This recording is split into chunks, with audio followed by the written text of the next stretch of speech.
usa ka katawhan.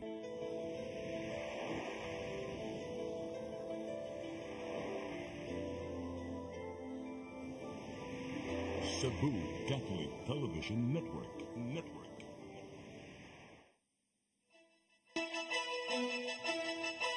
Uluhan sa mga balita sa Sayre 47. Tungod sa uwan, duha ka mga babae na tabunan sa nahublong riprap sa managlahing barangay sa Dakbayan sa Sugbo kagahapon. Lalawigan sa Bohol, nag-una nga adunay labing taas nga kaso sa dengue karong tuiga. Motion for reconsideration sa usa ka tuig nga suspension ginuso ni Mandawi City Mayor Jonas Cortez sa buhatan sa Ombudsman. Kapin 160 ka mga langyaw na rescue gikan sa illegal pugo operation sa Dakbayan sa Lapu-Lapu. Sugbo, Kabisayan ug Mindanao, Pilipinas ug katawhan kutos maabot sa tong Sibya sa tibuok kalibutan mayong hapon. Live kita karon sa CCTN Channel 47 ug kini ang tulumanon sa nag-unang kasayuran nga angay natong masayran. Ako si Dennis Tabar. Tulumanon sa patas ng mga balita ug opinyon. Ako si Danica Cabales. Kini ang Sayre 47.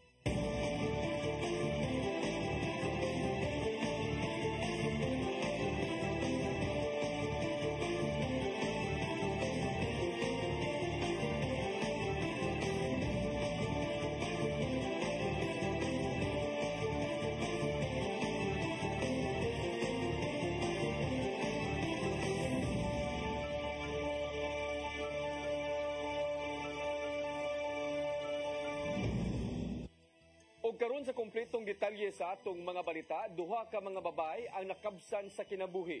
Human natabunan sa napuno nga riprap sa managlahing barangay sa Dakbayan sa Sugbo kagahapong adlaw. Giila ang mga nangamatay nga sila si Jimima Ibunya, 17 anyos o residente sa Sitio Kaduloy, Riverside, Barangay Tisa, ning Dakbayan sa Sugbo. Laing 5 ang naangol usab nga nada sa tambalanan. Samtang laing namatay mao si Claire Dosdos, 26 anyos o residente sa Purok 5, Barangay San Jose. Human natabunan sa natumpag nga riprap diha sa ilang panimay. Matod ni Harold Alconten, ang pangu sa Cebu City Disaster Risk Reduction and Management Office, nga nasinati ang kusog na pag-uwan niadtong Sabado sa gabi, mohinungdan sa paghumok sa yuta nga niresulta sa pagkahugno sa riprap. Base sa natala sa CDRRMO, 4 ka mga pamilya nga may 15 ka mga individual ang naapektuhan sa pagkahugno sa riprap.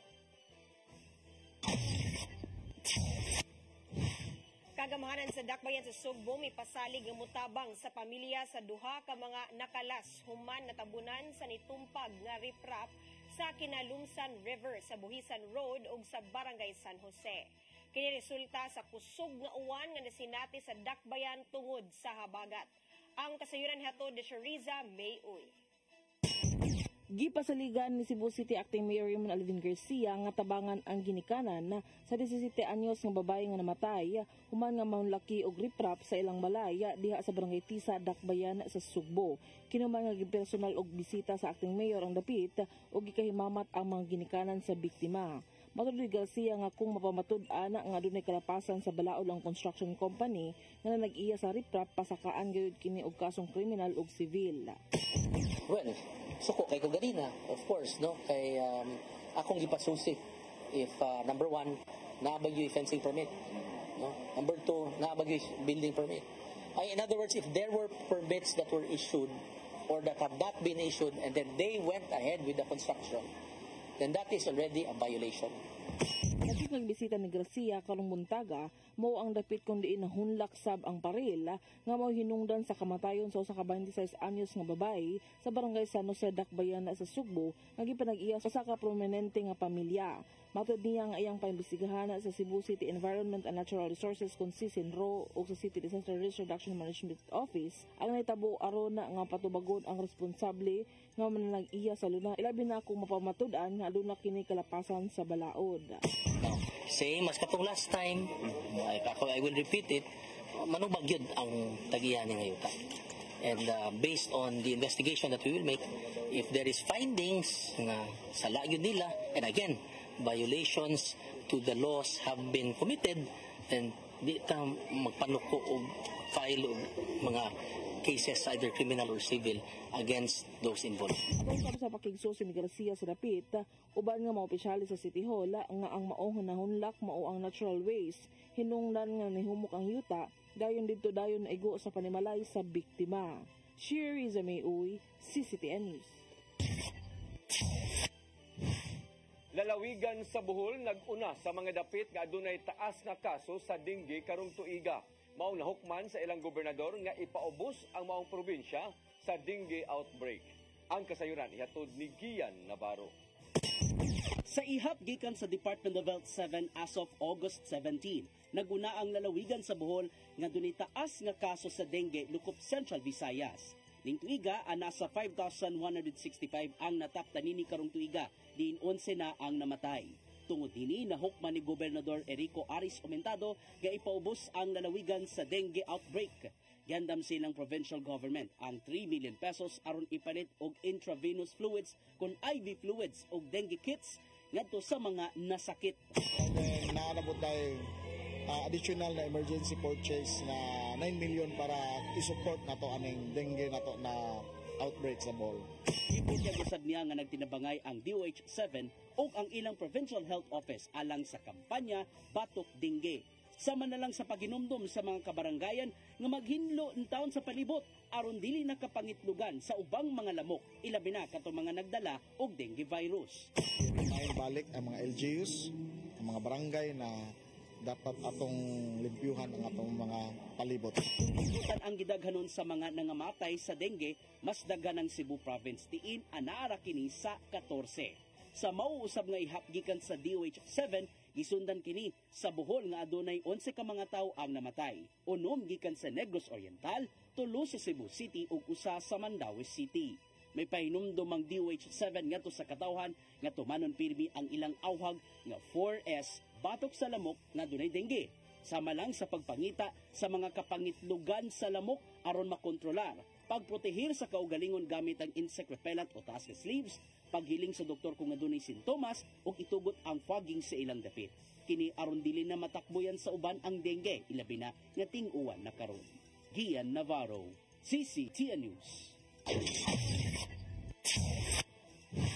Mandaue City Health Office nakatala og unom ka mga suspected case sa Mpox. Apan usa sa unom ka mga individual gika-report nga nigawas sa isolation aron mag-grocery. Ang kasayuran hatod ni Mary Rose Sagarino. Si Dr. Debra Maria Katulong ang pangu sa Mandaue City Health Office niingon nga ang maong mga individual gitambagan na nga mag-home isolation o gihatagan og medical og food kit. Si Katulong niingon nga ang mga sample sa unom ka gidudahang individual gipada ngadto sa Research Institute for Tropical Medicine sa Department of Health alang sa kumpirmasyon. Ang suspect cases natala ni aging semana human sa mga consultations. Apan matod ni Katulong nga usa sa unom ka mga individual ang nasakpan nga nigawas sa iyang bay aron mag-grocery. Hinuon human siya masakpi ni saad siya nga dili na mogawas sa iyang bay hangtod nga mapagawas ang resulta. Nakudakan siya na ini-feedback nga ako. Di ba kung isolated man na ano mang nagawas. So immediately nagi-report dayon sa amuan. Nagi-follow up sa barangay health workers. Gi-emphasize balik nga dili sila maglag-lag. Subay ni ini giawhag ni Katulong ang adunay simptomas sa Mpox nga magpabilin sa ilang bay sud sa tulo ka semana. Nga gi-advise sa doktor aron kalikayan nga mokatap ang sakit. Ang simptomas naglakip sa rashes, hilanat, sore throat ug pangapoy sa lawas. Kung ma-advise ang doktor nga mag-home isolation ta, mutuma na lang gyud ta para sa kaayuhan sa tanan nga dili mo kalat samot, no? At least kung naa man kaana nga infection, malimited ra gyud sa imuha. Kay ang Mpox by itself lang self-limiting ra man gyud siya mawala unless kung naa kay other infections which could compromise you and kanang makapaworsen sa imuhang infection. Ang detalye sa Mpox cases sa syudad gireport ni Katulong human sa dugang pangutanan sa mga konsehal sa Dakbayan ato sa sesyon sa konseho sa appointment sa doktora isip department head sa City Health Office. Mary Rose Sagarino, CCTN News. Mga nataptan sa sakit nga Mpox dinhi sa nasod misaka na ngadto sa tulo. Kini human nga napun-an og laing tulo ka mga bag-ong kaso nga nagagikan sa tanan didto sa kauluhan. Ang kasayuran ihatod ni Gian Navarro. Gikumpirmar sa Department of Health nga walo na ang active cases sa Mpox dinhi sa nasod human nga laing tulo ka mga pasyente ang nagpositibo sa Mpox Clade 2. Duha nini nagagikan sa Metro Manila, samtang ang usa nagagikan sa Calabarzon. Usa sa mga bag-ong kaso sa Metro Manila mao ang 29 anyos nga nakasinati og body rashes, sakit nga tutunlan og kalawasan ingon man hilanat natong Agosto 21.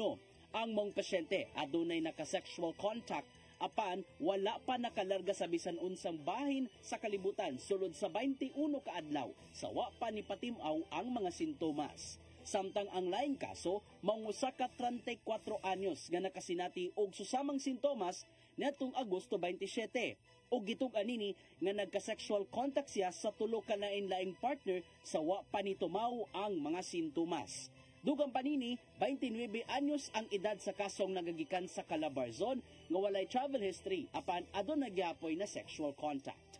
Matod sa tigbama ba sa DOH nga si Albert Domingo nga naka-home isolation na ang mga pasyente. Nagpadayon pa ang contact tracing o gipaybaw na usab nila ang mga lokal nga kagamhanan kung asa nagigikan ang maong mga pasyente.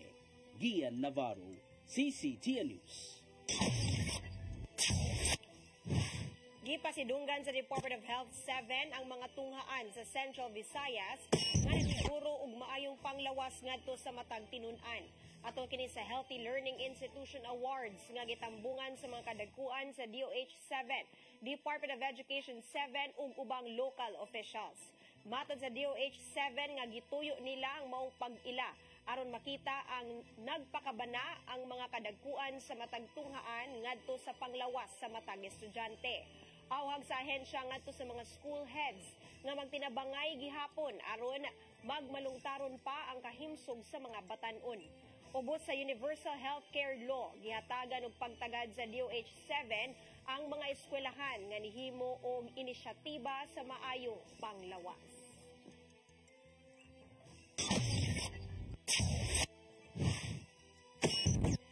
Mosunod, motion for reconsideration sa usa ka tuig na suspension gidusot ni Mandawi City Mayor Jonas Cortes sa buhatan sa Ombudsman. Kana og daghan pang mga balita sa pagbalik sa Sayre 47.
Discover the beauty of the Philippines.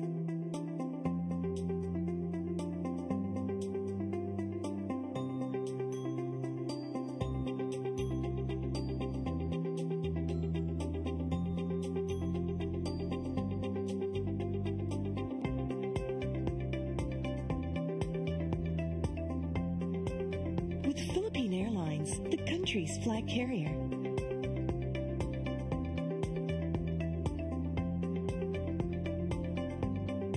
The airline that lets you feel the warmth of the nation.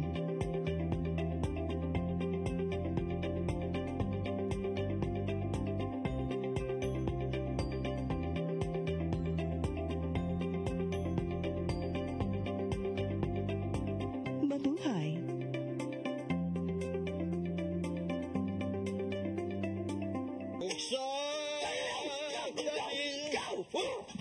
Unsa man kang tambulakan kalit lang abot nalandigan ni ron gitara ko nga gamay kaayo gitara ko nga dako gamay kaayo dili unsa man ang utangan nga naa nga si Mangluyo dito wa pa manggoy siya na ikatubang nimo dailing kay tarong mo nganong imong kung iapil ni dailing nga wa man koy labot kini panil nga kini.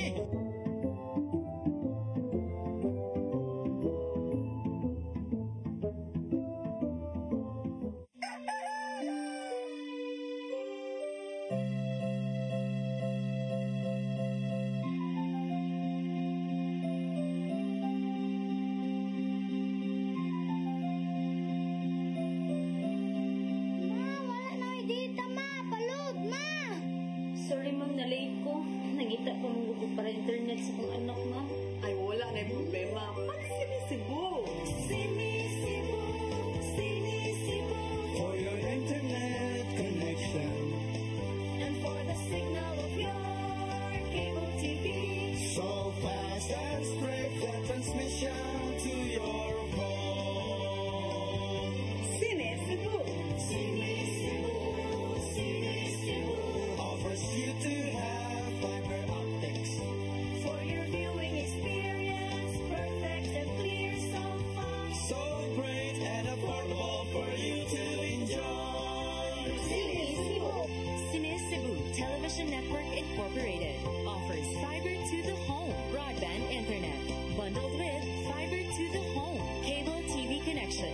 Sinisibo Television Network Incorporated with its operation in Metro Cebu and the whole province of Cebu soon. And affordable for you to enjoy. Sinisibo!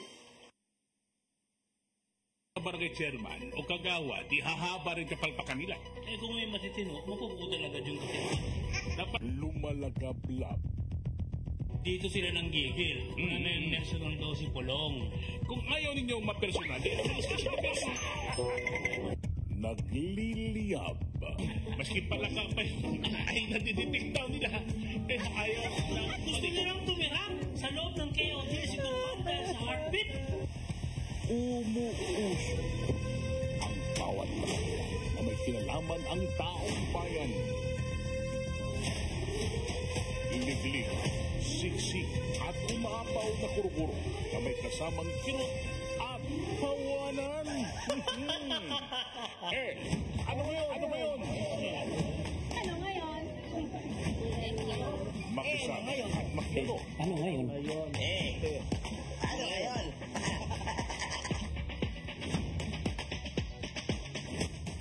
Kasama ang bago niyong paboritong tandem, Nino Bonito at Chonke Bench. Ano ngayon? Ano ngayon? Ano ngayon?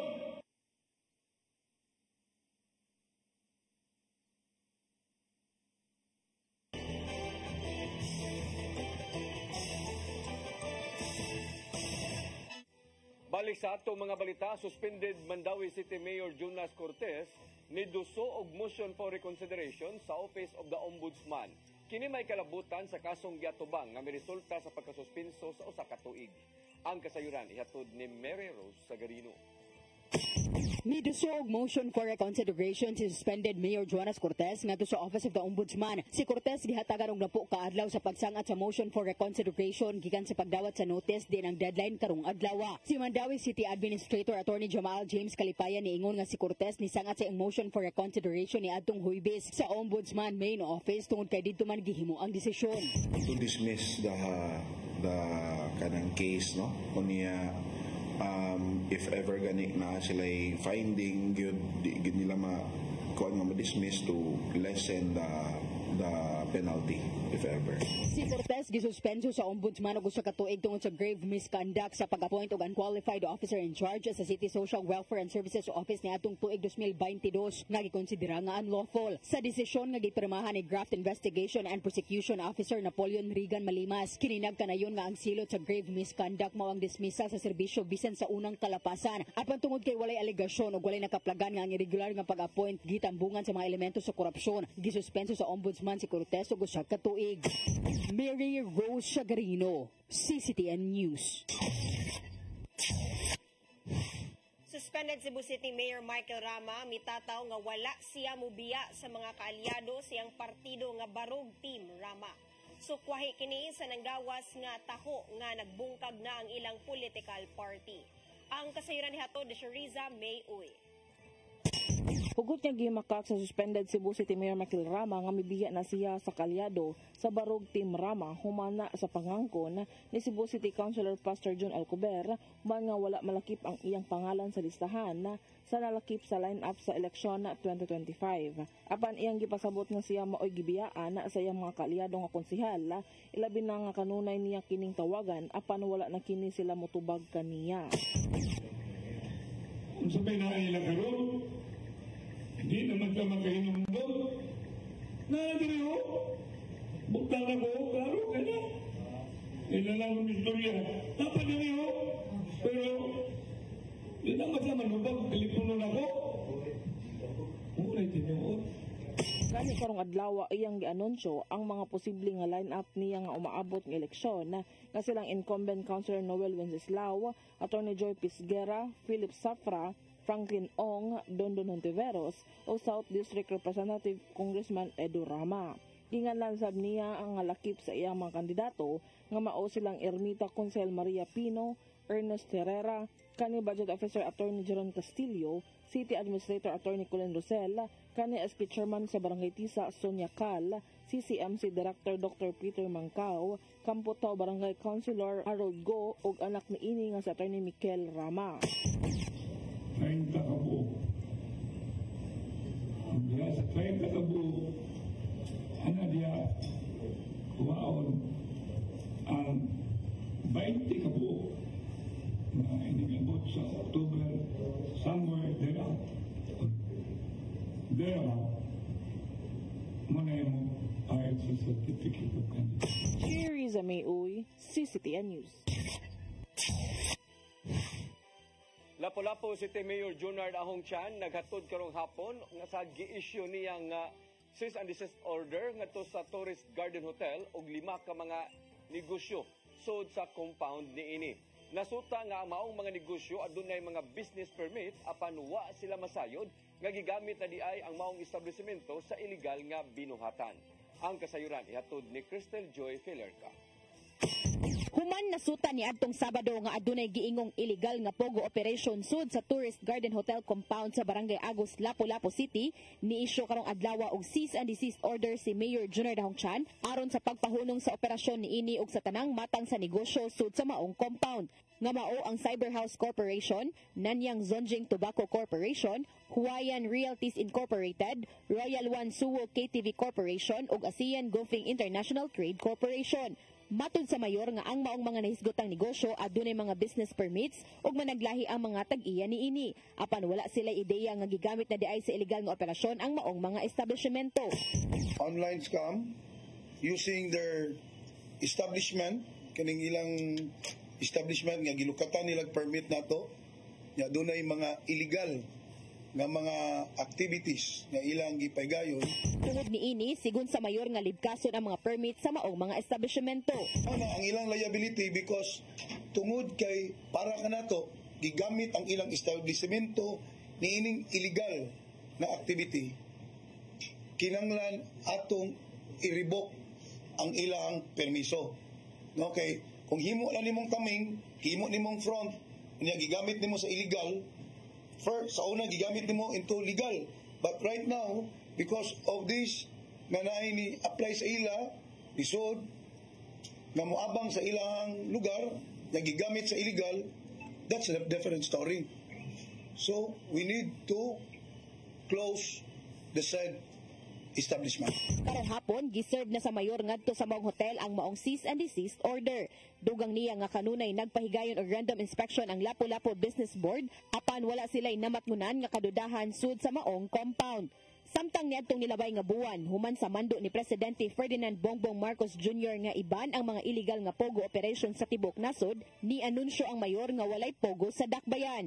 Apan tungod sa mong insidente, giklaro niya kaganihang buntag nga kini tungod kay wala siya giisyuhan og pogo permit. I announce that there is no pogo in Lapu-Lapu because I never issued pogo permit in Lapu-Lapu City. Sigun pa niya nga adunay usa ka legal nga pogo operation ang ni-apply sa wala pagiban sa presidente ang illegal nga pogo operation apan matud niyang dili sila makahatag og permit kung wala pa kini permit gikan sa PAGCOR. Gidugang usab sa mayor nga wala pay usa ka buwan ang operasyon sa maong giingong illegal nga pogo sud sa maong compound. Crystal Joy Filerca, CCTN News. Namahayag ang Police Regional Office 7 sa pasangil ni Police Lieutenant Colonel Jovi Espinino. Ato sa House Squad Committee hearing ang Philippine National Police, usa ka dakong crime group. Gisaway sa PRO 7 ang irresponsable, walay basihanan nga pamahayag sa usa ka police official batok sa hugpong sa kapulisan.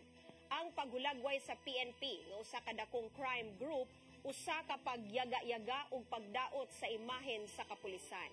Giyangko ninuon sa PRO 7 nga dunay pipila ka mga pulis nga nagpabadlong apan wala kini magpasabot nga ang PNP naghimo og krimen. Giatagan og pananglitan sa PRO 7 kadtong napahamtangan og silot human napamatud-an nga sad-an og gitaktak sa serbisyo.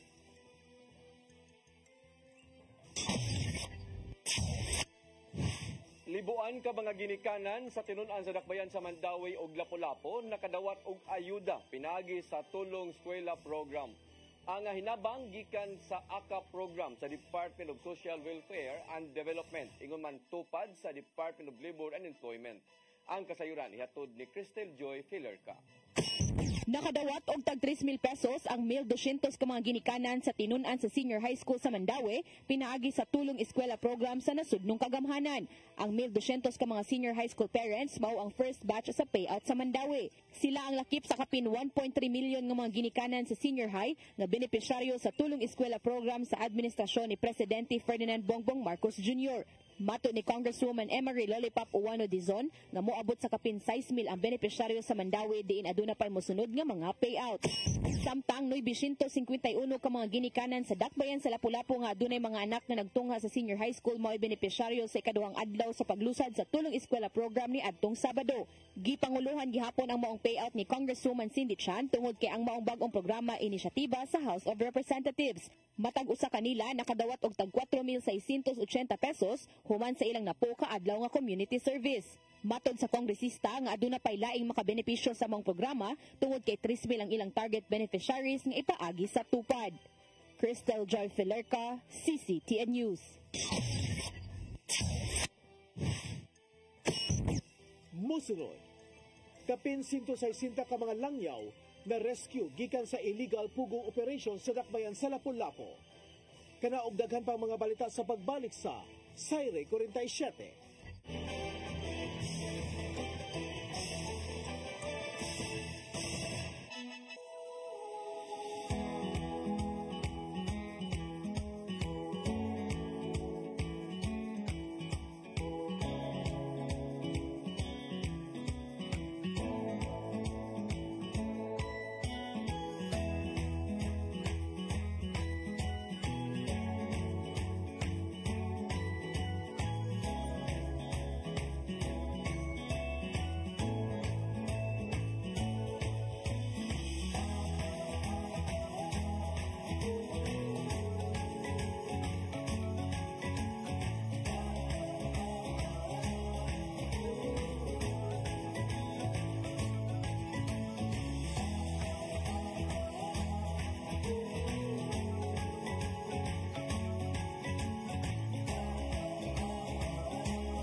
Discover the beauty of the Philippines.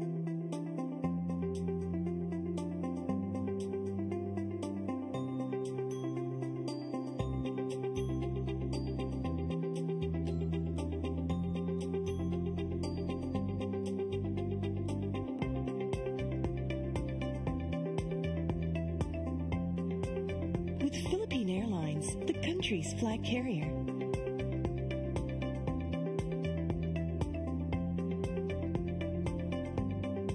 The airline that lets you feel the warmth of the nation.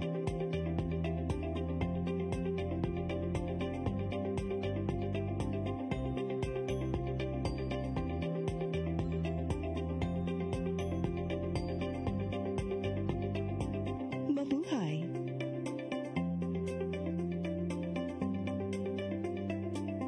Mika George!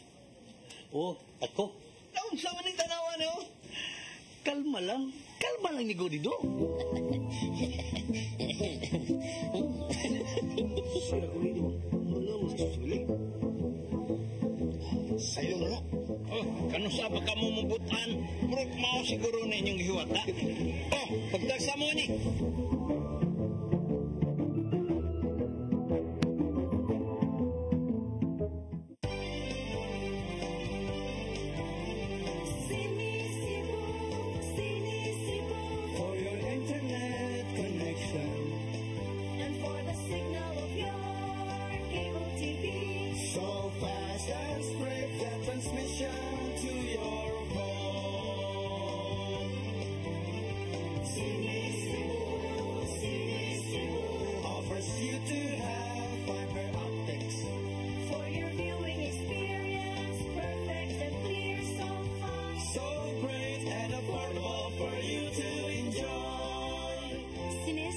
Television Network Incorporated offers fiber to the home broadband internet bundled with fiber to the home cable TV connection.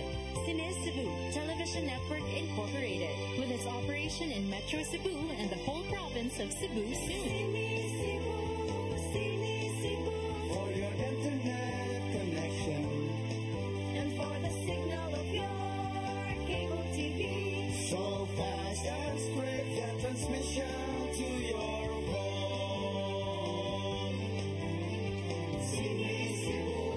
Cine Cebu offers you to have fiber optics For your viewing experience, perfect and clear so fast. so great and affordable for you to enjoy. Ang kinabuhi, puno sa hagit. Sumpay na, Andrea! Ay, paginante! Magdita ka! Puno sa pangutana. Batak pa gani ka tayo? Nagkuyak-kuyak na ka? Kinsa man ako ang masakit din ako din ay karoon ng kinsa! Kung si Buto mo'y pasabot, Daddy! Puno sa luha. Nagpili pa. Ako nga imong anak o kanay imong mga babae. Kasuko. Yung nagkakaroon pa. Kaluoy ka ni Papa. Apan bisan mangit-ngit pa ang imong kalibutan. Aduna pa'y nagpahiping kahayag. Aduna ka pa'y kasimbungan. Mga laman, hanap na. Dear Tatay, Tunog na unod na.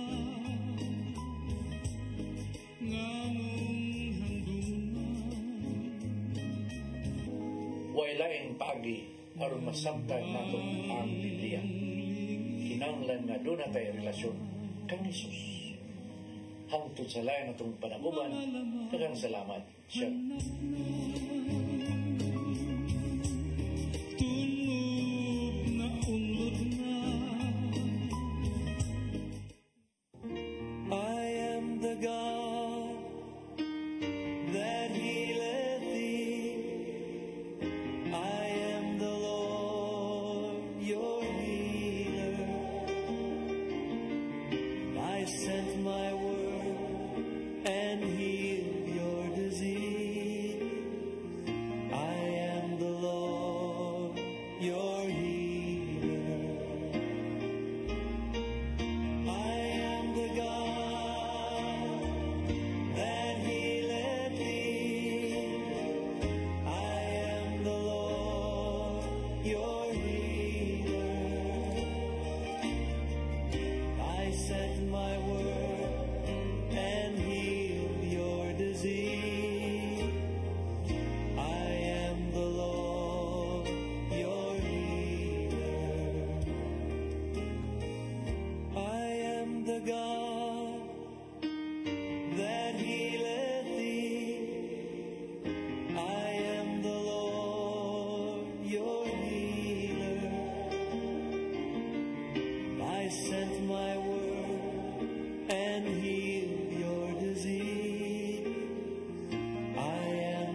Balik sa atong mga balita, musubra sa 160 ka mga langyaw ang na-rescue atol sa gipahigayon nga rescue operation sa Presidential Anti-Organized Crime Commission kung napaok ug sa tabang usab sa ubang ahensya ug sa usa ka hotel sa Barangay Agus, Dakbayan sa Lapu-Lapu.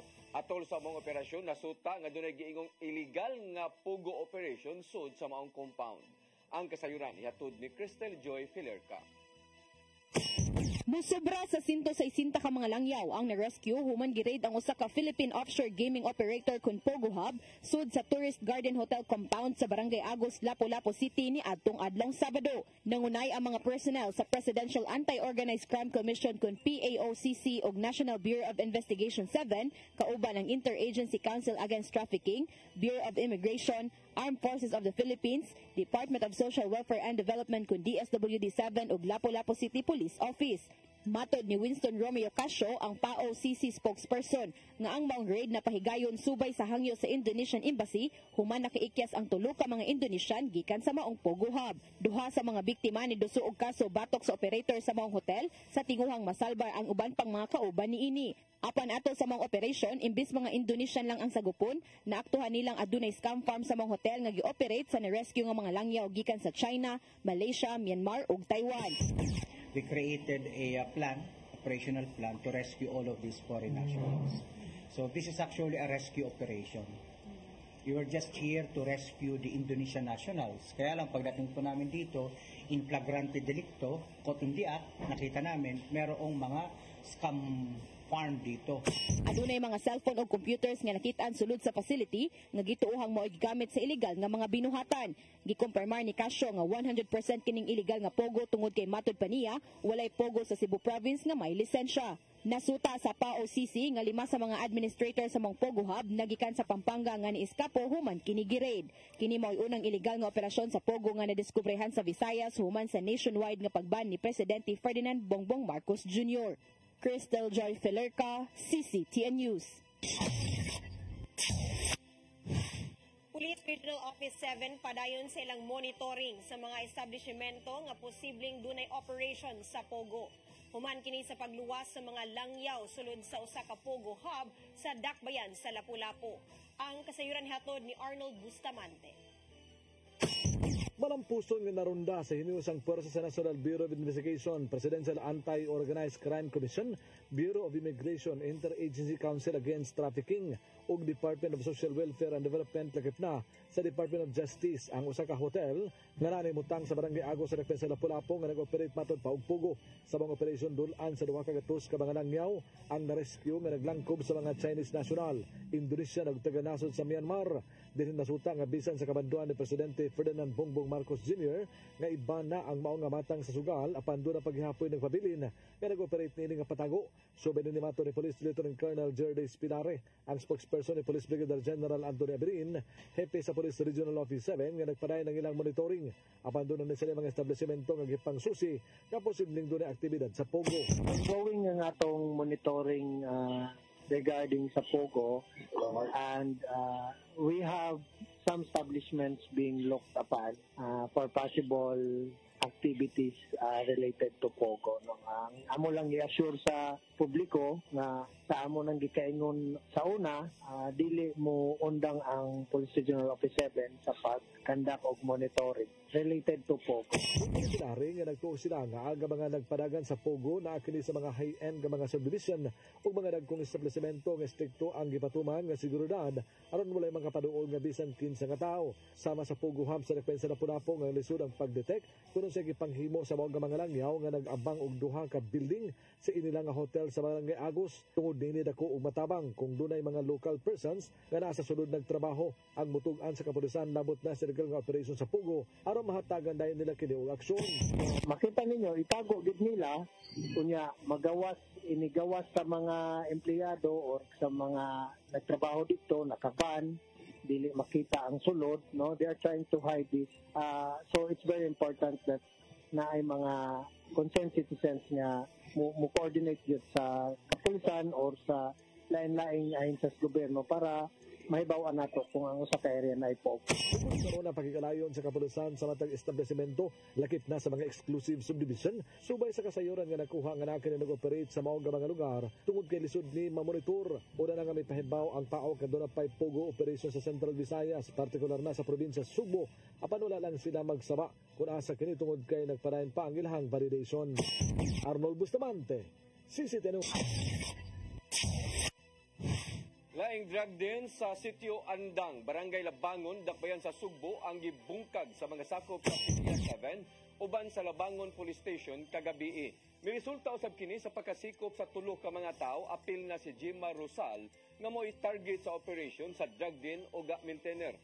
Nasakmit sa mga operatiba ang 13 ka mga pakete nga gituo ang shabu nga motimbang og 16 gramos nga dunay estimated nga average market value nga kapin sa 108,000 pesos.